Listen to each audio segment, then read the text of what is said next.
Good afternoon, everyone. I am Mark Anthony Amisero. So this is my second topic: the problems of automobile dependence equity and auto dependence. So when we talk about automobile, auto means self and mobile means moving. So an automobile is a self-propelled motor vehicle. It's intended for the passenger transportations on land. So there are huge varieties of vehicles in automobiles. So for example, those are cars, SUV, light trucks, vans, trucks, and bikes or etc. But then again, in today, automobiles plays a major role in our lives. Cannot be imagined without the luxuries of the modern world. Wala jud tay makita nga mga different style, different texture, different creations of the automobile. Those are Lamborghini and BMW Rover and etc.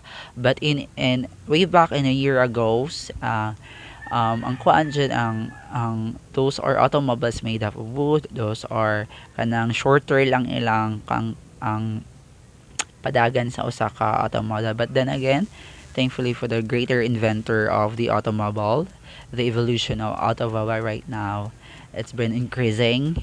So nakakuha na dyan ang economy, naka-adapt na dyan ta sa new modern world. Of course, naman ta sa modern world, those are technologies. Grabe na kay ang mga of course, ang mga machine is made of the other country. They exported here in the Philippines. And but then again, automobiles are important part of our lives in because it's a basic needs for household, and also it's imagine walking hundreds of miles for a day to get from one place to another. But because of the discovery of automobile transportations, today is much faster, easier, and reliable. So next is when we talk about automobile dependence. Automobile dependency, also called automobile-oriented transportation and land use patterns. So it refers to transportation and land use patterns that favor the automobile access to provide relatively inferior to alternative. So in this case, automobile includes cars, vans, lights, trucks, SUVs, and motorcycles.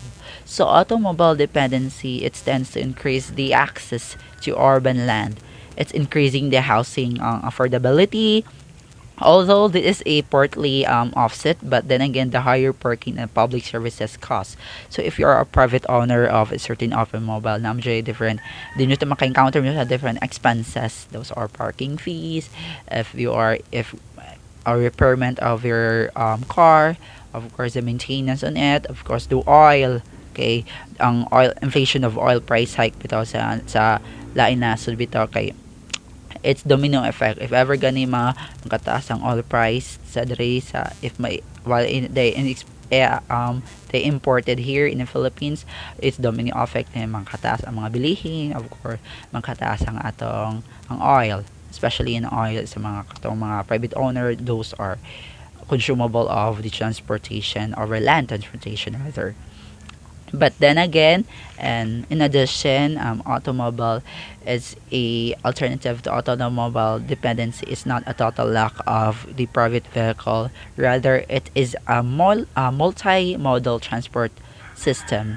So what I mean is the people have various transport options from which to choose, so that those options are integrated effectively to provide a high degree of accessibility for even for non-drivers.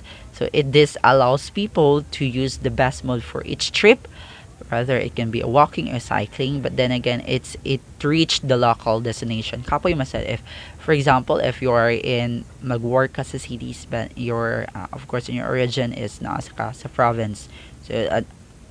So ay daglakaw charo dili sa umrag maabtan pagpila ka days nga maabot ka sa imong ang respective destination. But then nga thankfully nga natin mga land transportation nga it can be easier, faster, and reliable to us makadto sa atong mga destination, atong certain destination. So then, but then again, as a community becomes more an automobile dependent, the people who rely on alternative modes becomes an increasingly small minority. So next is the equity and auto dependence. When we talk about equity, those are expenses. So the fundamental of urban and transportation planning is to deliver the access without discrimination. If ever gani ang government mo implement of the certain policy, so ila just do make sure nga dili siya makakuha and discriminate sa mga people or kana nga certain mga area na nagpuyuan ng area. But then again, it's access to job, it's economic and social activities, and other basic services affect the quality of urban life. If ever gani ma-urbanize in yung area ng mga certain activities, of course it's causes it's the jobs mga makuan dagan kay makatrabahoan ang certain area kay na dagan i-implement, or if ever ma-urbanize kay naibot tukuran nga mga building or infrastructure, so mo jud maka-adapt sa mga tao. But then it's urban spatial is organizations reduces the needs of a private motorized mode. If ever ma-urbanize sa imong area, if ma-urbanize mo nga area kay na mo privacy kana, those are kana na yung mga certain nga makakuha na mo og na mo yung mga your own parking lot, of course your own sa murag ma-subdivide na tanan if ever ma-urbanize na inyong area or in your street rather. Okay, the next topic is the problems of automobile dependence. So those are environmental, economic, and social problems. So first, we talk about the environmental. It's the oil vulnerability.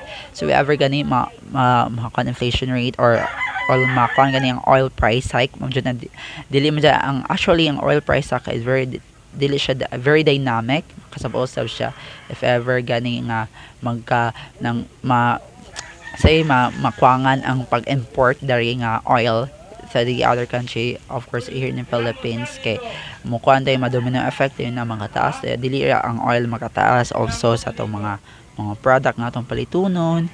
But then again, next is the urban sprawl. I mean not talk about urban sprawl katong pag-urbanize sa yung area, certain area dayon.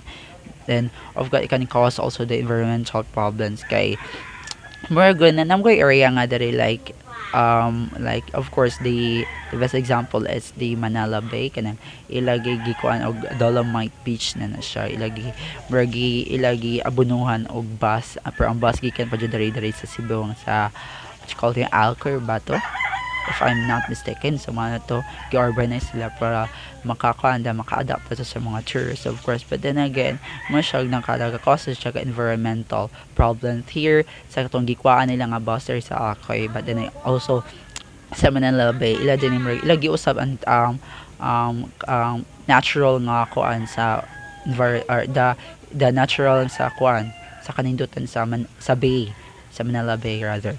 So next is the photomog smog. So photomog smog, those are if ever gani if na traffic then sa kainit, of course sa init kayo, so ay daw tanaw nga if sa naka sa traffic then tanaw ka sa the other vehicle, murag makakita gud ka murag mag-aso jud siya kanang each jud mga kuan kay mag-aso because of of course the automobile is made kanang gamit siya oil, but then of course sa kainit sa sunlight, so mo siya maka-cause og photo smog dayon na murag feeling mo magakayo or may gaaso tanan natubangan sa inyong kuan sa kinan mag-aso man jud siya if kanang sa kainit manggod. And then next is the acid rain, of course it's a greenhouse gases, of course it can affect the greenhouse gases katong the air pollution rather. Of course made of oil gud na siya ang automobile if nang nabayo ba nga mga sakyanan kusuke mo bulot and kusuke mo pagawas og aso, di ba? Of course if ever gani makasimod ka na kay maglain jud kaayo sa imong paminaw, but then again it can cause the greenhouse gases effects. Then it's kunang if ever gani makadaghan ang air pollutions, ang ultraviolet rays sa kuan kay makakuan siya makanipis mo kasi antod man siya makaingon maka-cause of global warming. Ano sa mga ubang time say it's a climate change dayon. And also it's great in storm water runoff, and also it's traffic problems, of course traffic problem di jud ni may tabo na jud ni traffic basig weekends pa ka weekdays pa na jud ang traffic di naman kaya Next is disseminated PT. So these are the different environmental problems. So moving forward to the economic problems, first is congestion cost. If ever gani makadugay ang usa ka automobile na old car, magkataas in value, but right now nagkamahal man jud tanan, listo na kay mong palit. It's cost of a billion or million. So katulad dyan sa mga doubts to na mga kwarta, but then again, it's congestion costs. Also, if ever gani ang the maintenance or the style or the texture or the product itself, the automobile, it's been kanang makataas sad ang cost niya or ang price ng a certain nga automobile. So next is the high urban infrastructure cost. If ever gani ma-urban na sa inyong area, na i-implement nga, of course tanibot nga ng infrastructure or tanibot nga or a project para maka-consist siya, maka-attract to people. But then again, next is the loss of rural and urban lands. If ever gani ma-urbanize kay makaingon na siya kay nawa na atong natural. Of course, nindot masad makita tao ganang those very remaining natural land nga gi-preserve nato, but then again mo na siya nakaka-cause also for the climate change or the global warming mo na siya. And then it's a poor transit cost recovery, and then it's economic and human cost of accidents, and also it's city walls. So economic and human cost of accidents.